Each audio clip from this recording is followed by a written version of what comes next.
കുഴപ്പിക്കുന്ന PSC ചോദ്യങ്ങളും ഉത്തരങ്ങളും. കേരളത്തിൻ്റെ ആദ്യത്തെ ഗവർണർ B. രാമകൃഷ്ണ റാവു.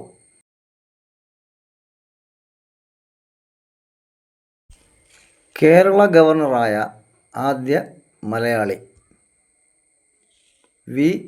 വിശ്വനാഥൻ, പാലക്കാട് സ്വദേശി. കേരള ഹൈക്കോടതിയിലെ ആദ്യ വനിതാ chief justice Sujatha V. Manohar, സ്വദേശം മഹാരാഷ്ട്ര. കേരള ഹൈക്കോടതിയിലെ ആദ്യ chief justice KT Koshy, Ernakulam സ്വദേശി.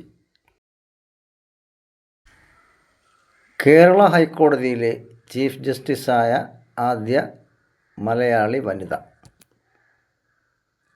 ഇതിൻ്റെ ഉത്തരമറിയാവുന്നവർ ഒന്ന് കമൻ്റ് ചെയ്യൂ.